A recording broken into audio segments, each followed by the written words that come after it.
Hi, welcome to the League-Kempner house. I'm Janie and I'm the president of the nonprofit set up to restore and preserve this house. And sorry, I'm a little winded. I started out the morning here with my sister Jo and our volunteer Heather doing something we had not planned on doing, but it's a great time to show you what's been going on with the water. As you know, water has been a huge problem for us. So let me just cut to what happened when we got here, and then I'll come back at the end and do a recap and show you the result. And I should have said, let me just tack on one thing here at the beginning, that we had a ton of rain. Jo and I were supposed to come down here earlier in the week, and we changed our mind and didn't, because it was supposed to have heavy rain and thunderstorms. And I know in Montgomery County, just north of Houston, they got over 10 inches in a couple of days. I don't know what the actual rainfall was in Galveston, but we could certainly tell it was a lot. At my house in Houston, we had over 7 inches over the course of 2 days. So now let's get to the work. Okay, Jo and I just pulled up. Say hi, Jo. Hi. And this is the fullest I have ever seen our little retention area. So actually, I'm going to go put on my boots and get the hoe and see how deep I need to dig a little channel to get some of this to flow. So not what I planned on doing today, but it's a good chance to see if we can create kind of a spillway over here to get water to flow more to the street. It's so bright and sunny, I don't even know what I'm showing you. Oh, there it is. All right, let me go get my boots on and get working. Here's why we need that to spill over, because remember, water seeks level. So the level here is now the level at the pond, so there's nowhere for this to flow. So we have to get that pond retention area to drain more for this water to have somewhere to go. So I'm actually kind of excited that it's at this level, because it will give me a chance to really see what I can do. I was going to get my boots and my hoe, but it's over in that room over there. So I'm going to have to go The long way around. I'm going to go up and down and around and come that way and fetch them. So oh, look, never mind. The door. Look what happened to the door. Uh-oh. The door broke. See it? Oh, In the it's balcony? been, that's the screen door. It's screen kind of been door. like that. Yeah, that screen broke. Yeah. Huge. Oh my gosh, it's a lake. Yes. Did you see how high the retention pond is? It's like full to the brim. That's It's why- the fullest that's I've why- ever well, seen this it. is why I wore my rubber Yeah. boots today, because I knew it was going to be wet around here. Oh my gosh. It's the highest it's ever been. Oh, we got like how many inches? 7, 8 inches or something ridiculous like that It was a lot, in the yeah. last few days. I have a workaround. I found my boots. Okay. Absolutely. But yeah, if you look here Yeah, and I then didn't cut realize. across, I see it now. and then you can see it's the same level as the water in the pond. So does that mean, Janie, that this area maybe needs to be built up a little higher? No, it just needs to drain. We just need to make sure the retention pond drains. So And where does it drain to? out towards the street. And So there's a there's So there's is like a French drain. is So it blocked right now? Or, I mean, I see water Yeah. flowing like where I parked. yeah. So So that channel right there, she's Yes. gonna. That's what she's doing right now. She's gonna dig that a little dig it a deeper. little deeper. Okay. Yeah. This is what I keep trying to measure with the laser level, but Yeah, this has got to be dug out. the water level is going to do it for us. Yeah. Yeah. Okay, what can I do? To So there's help? just like a little start digging rise the right here. Okay. Yeah, I think this is the issue. Now I saw water flowing when I parked between. There's that little ridge between the sidewalk, and the. You know what I'm talking about? Yeah, The and- sidewalk and the street. That's just water oozing out of the yard. That's what I was wondering, if that's part of what's, drained. Look at this Yeah. water coming as I'm digging this out. Yeah. Yeah. There's a little Here it rise comes. right here. Uh-huh. Yeah. Look at this. Here, hold on. Ready? I'm And now we break the definitely- dam. Definitely making a water flow. Look at Back this. up and get. Oh my goodness gracious. We're definitely, this is definitely making it drain. Whatever you do, don't you dare flog mud all over your girlfriend. I've got to be clean when I work on those windows in the parlor. That sounds like a challenge.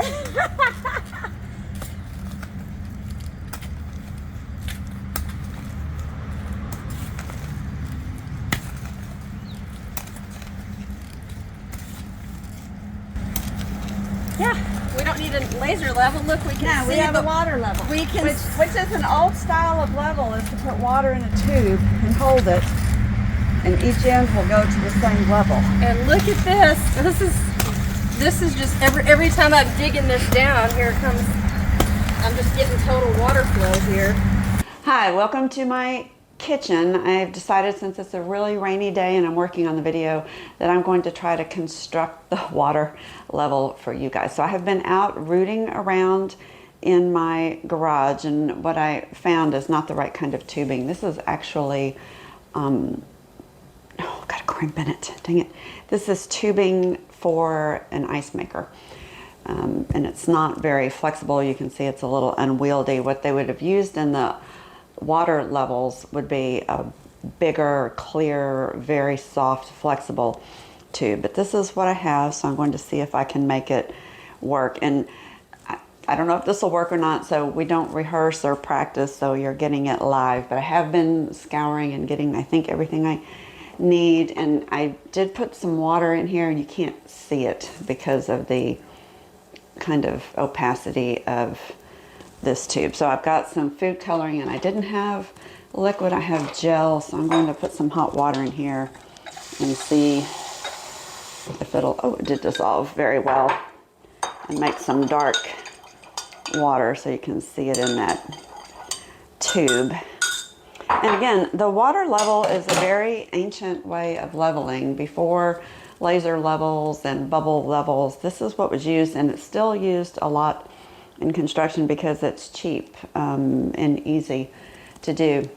And I was just thinking back about the first time I saw this used. This is heartbreaking for me. I tried to buy an old house in downtown Houston. It's on Milam. It's an incredible building. I got a picture of it off Google Map to show you, but I was very young and had little money, and the realtor was actually pretty rude about it. And I ended up not being able to get it, and somebody bought it and mutilated it. They ripped down the carriage house. They put stucco all over the wood. I'm surprised it's still standing because it's highly developed in that area. I'm sure it will be sold off for the land and torn down soon. But I did have a structural engineer go in and check the house, and one thing he did was look at the level of the room. So he had tubing that was probably 40, 50 feet long, and he had this set up, and he set a 0 point and then took that tube all around the house to check level. So the first thing I need to do is get the water, you know, that I don't think that's going to work. I'm going to suck it in there. This is food grade. This is food grade. So I'll see.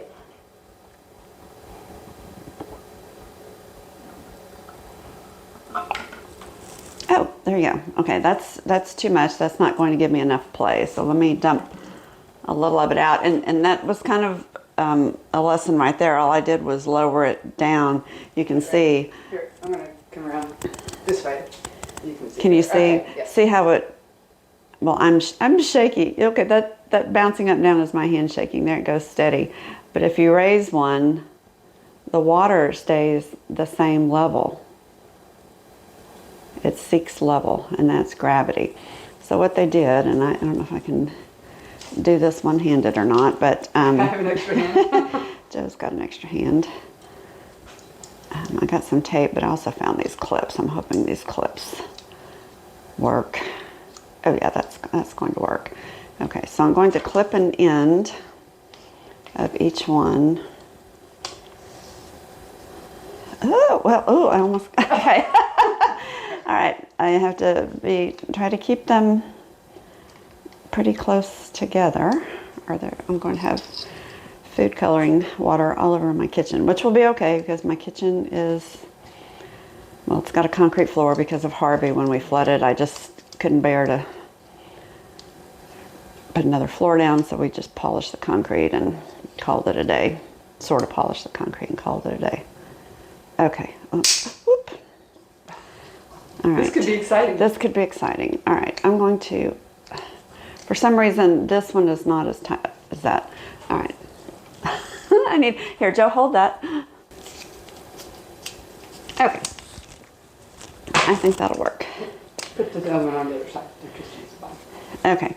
So now you can see if I were to calibrate, okay, again, this is not very flexible, this tubing. Oh, look what I did. I did it, okay. I have to just stop. I don't know. Okay, it's backwards. Wait a minute, don't do it yet. Let me practice. No, we don't practice. Let me practice. We don't practice. That's not our brand. Okay, all right, we raised it on the yardstick and lost a little more water in the process. And actually it works better because this stupid piece is shorter and not so bendy. But you can see I'm on level ground, so one stick is at 6 inches, one is at 6.5, and that's because the way we have the tubing set up, it's not straight, but that'll be kind of our ground zero. So this one is a half an inch higher on the mark, but in reality, the water... Or maybe your floor's not level. Maybe not. Maybe... Ooh. Well, it is. It's sort of. But anyway, so what you would do is we would have to straighten this out and get this calibrated, but we're going to use that as an example. So what I brought from the garage were a couple of boards to show. So again, on a side-by-side, one is at, I can't see from up here. They're both very close to 6.5. One's about 6 3/4. Okay, so if we move this one up here, look at what happened. This one went up, and this one went down. So the differential between them is the height of this board. So if I move it over here, it's going to seek level, and the differential would be the height of the board. So let's see if I can do them a little closer so you can see them both in frame. So as I move it, can you see that the water level is still equal across, and the differential can be measured by the yardstick. So that's basically a water level. And again, they would be a better tube. The tube would be on the yardstick straight, so you would get an accurate reading. We don't because of our bendiness there. But it's as simple as that. And they can do this over long distances. They can go 50, 60, 100, 200 feet. It won't change. So that is a water level. All right, let us try crude drawing 101 back to construction paper and crayons. Imagine, if you will, this is the house and this is that pool of water that we're trying to get rid of. And it used to actually be this high because it went up to the highest point of the ground. We added that pipe underground, dug our big retention pond, and now the water comes to this level. So imagine that's the two sides of our tube, and water seeks level. And we can't go any further down because the water over here is trapped and can't get out by another hump of dirt. And then that hump tapers off down to the low part as we get closer to the street. So what we need to do to get this water to drain is to get this hump down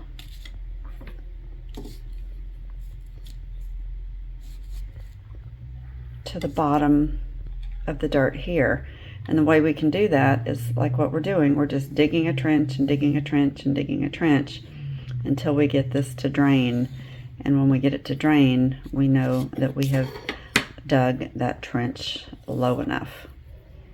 Just a quick aside, I'm always apologizing for the mess that my house is in, but this has been here for too long now. I've been practicing cleaning different things with Brasso, getting some new hardware online, and I soaked this in vinegar. This is a chain from the parlor windows, the original copper chain. Sometimes it's steel, sometimes it's copper, but I cleaned this by soaking it in vinegar, and I thought this was really cool. So the tarnish on the copper is a combination of environmental factors and a reaction with the copper, and it creates a copper salt. And when my vinegar dried up, it made crystals in the bottom of my bowl. So I think that's really cool and pretty. But we'll get more into the cleaning and what's going on with the hardware later. But that's why my kitchen's always in a mess. And around to the other. Meanwhile, back at the digging, Heather and I dug and dug and dug and dug. That hump in the drawing looks tiny, but in reality, it's about a 40-foot long stretch that we had to dig down to find that level that was equal to the water over in that U-shaped area. And it took quite a while. We were aided by the fact that the ground was wet and loose, so it's not as bad as it could have been, but it still was a lot of work that we had not planned on doing today. It's a bit of a moot point because we had to dig this trench anyway to get the water to flow, but after doing all this and editing this video, it just popped into my head that to know how far down to dig, all I had to do was go measure the height of the water over in that U-shaped area. And that would have been the depth that we needed to dig the trench to.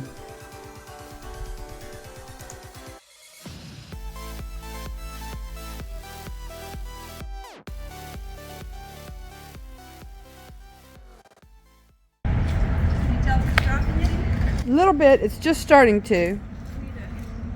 So I marked like the edge here, and then I was trying to gauge by the water line on the back step.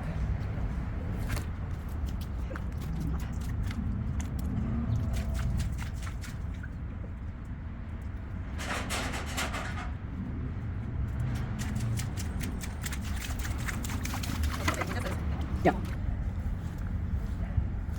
It's draining, and the water level has dropped quite a bit. This is called a swale. If only If only there was such something, it's a swale. a swale. Like a swale. Is that literally the technical term? Yes. Yes. It's just a contour in the ground designed to channel I water. knew that word. I've heard that word, but I didn't really know what. Well, good. I can say I made a swale. Swale. Hey, this has been pretty good digging then. Now, So you had a swale time.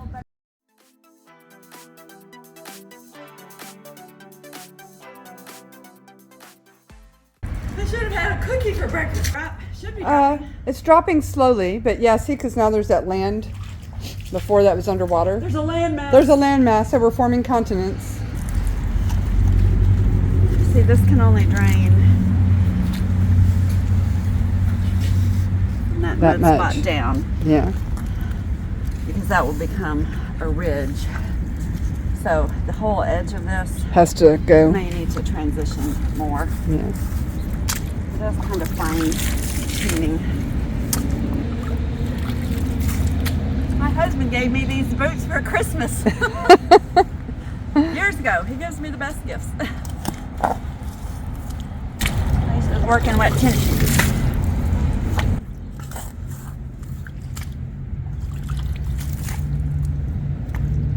Okay, so we're moving a goodly chunk of water right now.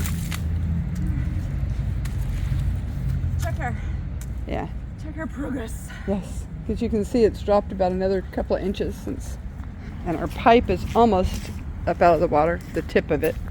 See, this was the water's edge mark where it was, and now the water is like way That's quite a bit of water. over here. It has to come out of here. And it didn't flow into the basement, so that's the...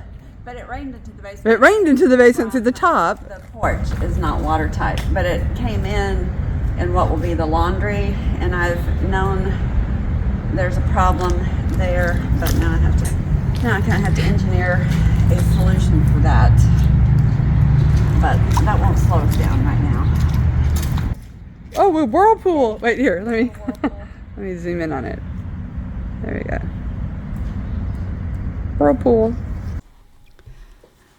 Once we got the trench to the right depth, the water started flowing very quickly. I stayed around to do some cleanup on the edges. Heather went to work on her scraping, and Joe got the house set up for tours, and we started the day that we had originally planned. Making a river in the yard at 10 in the morning. It's a water feature. What were we going to work on today? Do we ever work on?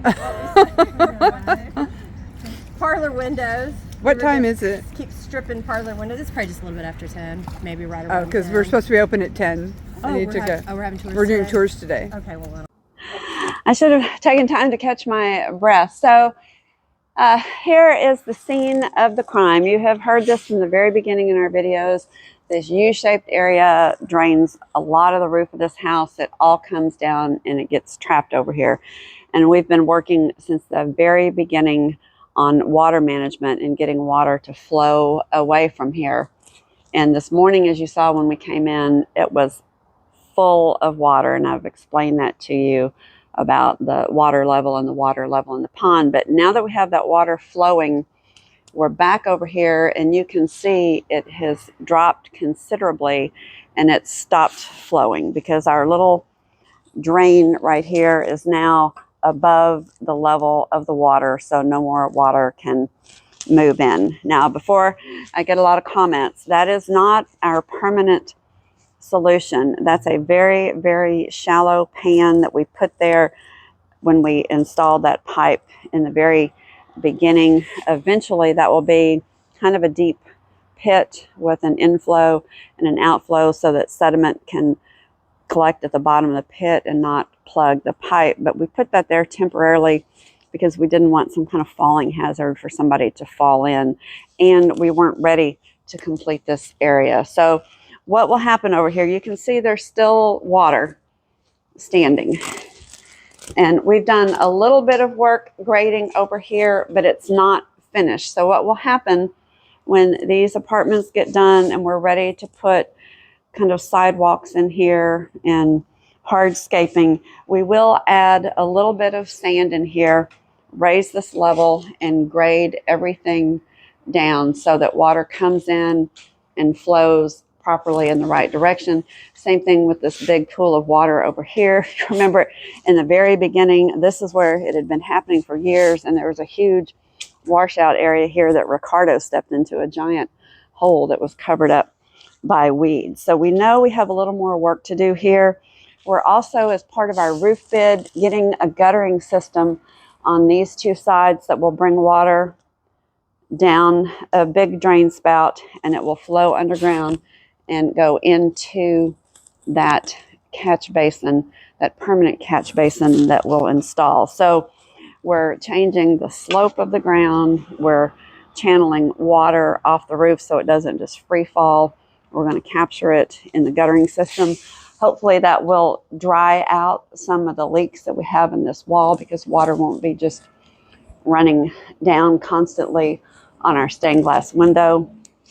And at some point in the future, we're also going to do a lot of grade work over here on this side of the house. The same thing that happened in the backyard happened over here. They kept piling up dirt, and the fence is way below ground. And we'd like to take all that dirt out, clean out these stumps, and have a channel for water to run down the side of our property to the front. Now, what we don't want to do is, we need to be a good neighbor. It's not cool to have your water run over into your neighbor's property. So when we design the slope of this area, it will be, again, to move away from the house, to catch it in a swale and move it to the front of the property so it can discharge in the street. So I'm very happy with the work that we did over in the trench. Let's go over and take a final look at it and talk about another couple of problems.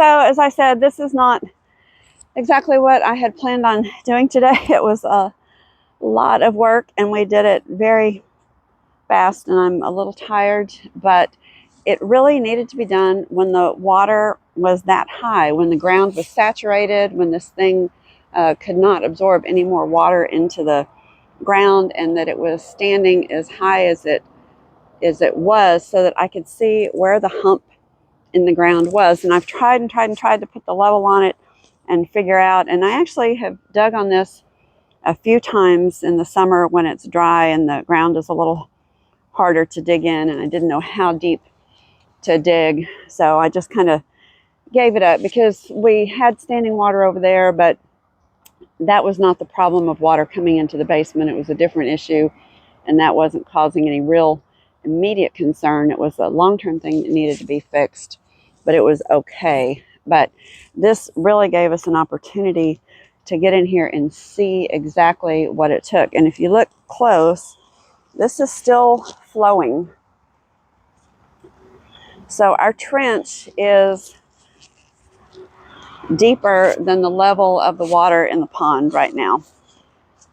And so that gives us a little bit of cushion because the pond is now lower than our drain over there. So what Heather and I have been doing is working on the slope of the sides and pulling the dirt away from the sides to make this, instead of a deep trench, more of a gradual slope, because the next time a hard rain comes, dirt will try to flow back in there. And we need to do a lot more work on this to make it permanent, because it does create some problems that we've tried to address with our landscaping. Let me back up and just say what a swale is. A swale is just a ditch. A ditch just moves water. When you go from calling it a ditch to a swale, it just basically means the sides are sloped so gradually that it becomes part of the roll of the landscape, so you don't have that sudden drop off. And we don't want a sudden drop off because we want people to use the yard and walk around, and they don't want to come out here and then have a sudden 8 or 9 inch trench that could be a tripping or falling hazard. So ideally, when we finish, it will look something more like this down here, where you don't have a definitive edge. You have a very, very long sloping area that's easy to walk on. Now, we do need to have quite a sudden drop over here, and we purposefully placed our landscaping rocks here to be a boundary there so that people won't be walking through. So what we'll have to determine in the future is, I can't help myself. I have to keep moving that water. You can see now that the water is lower, we can see where the higher spots are in the trench and where it's creating a dam. So this is just a super easy way to gauge where we need that swale. But anyway, back to the landscaping rocks. But you can see we diverge a little bit from where Heather and I ended up digging our trench today. So what we'll probably do is just go ahead, if we make this the permanent line of the trench, scoot these rocks out, make this bed a little bit bigger, and then over time get this to slope more gradually. We're not going to move this dirt today. It is too wet and muddy. We'll let things dry out. It will be much lighter, and maybe when we bring in heavy equipment, we'll make another pass down here and make this a little more graduated. So we do have some work to do from kind of just the safety issue for people now that we're getting it to drain. But I did notice one more area down here that I had forgotten about. It was on the list, but forgot about it. And that's actually that this is the lowest spot. So you can see the water now blocked by the sidewalk, and it's flowing this way. And we've removed all that dirt against our wall because the weight of the dirt was pushing on the wall. Ooh. Oh, that's me. That's me wiggling, not the wall. But now we've got a problem of the water is dammed up right here, and that area we dug out is catching and holding water. And I knew that, and I meant to come here and clean that up at some point. I never did. So I'm going to go ahead and splash. See if I can. Oh, don't want to get dirty. Oops. See if I can move some of that out. And you can see how much debris it catches. So it will pick up debris and flow with the water. So we'll have to continually rake and clean and maintain whatever we do to keep it effective and keep the water flowing. But for today, I'm just going to things moving a little bit. So we'll have to fine tune, like I said, and clean up and continue to work on this as we do our landscaping in the yard. But the goal is that this becomes a passive system and that we don't have pumps or anything that are needed to clear the water out of the yard, and it will just sit and drain on its own. So there you go. And some of you might want to know why we didn't put a pipe under the sidewalk and take it out to the gutter. Well, we're not allowed to. The city only lets you bring the water to the edge of your property. You can't cut into the curbs and do a pipe. So we can only come to right here. The other thing we'll do, you can see there's a lot of dirt on the sidewalk. So we'll get this low enough that we can come in with some grass so that the water will kind of have a filter and muddy water won't go across the sidewalk. It'll be clean water coming through that grass. But it's a start. Y'all probably learned more about water than you ever wanted to, but it is the most damaging thing to this house. Its water is just so bad. It attracts termites, it causes rot, mold, mildew. It's just, it weakens the mortar. It's just not good. So we have worked so hard to get dry, and this is just another step in that process. So I'm very excited. We're getting quotes on the roof right now. So hopefully within a couple of months, we will be completely dry, and that will be a major milestone for us. So thanks for watching very much. Again, we're the League-Kempner House in Galveston, Texas. We're a nonprofit set up to restore this amazing house, but sometimes the restoration of the house involves restoration of the yard. So we appreciate y'all sticking with us and following us on YouTube. It means a lot. It really helps us. So be sure and subscribe, turn on notifications. I just learned you can share these videos with your friends, spread the word. The more subscribers we have, the more we make, and the more people there are in the world that care about this house. So we'll see you next week here in Galveston, Texas.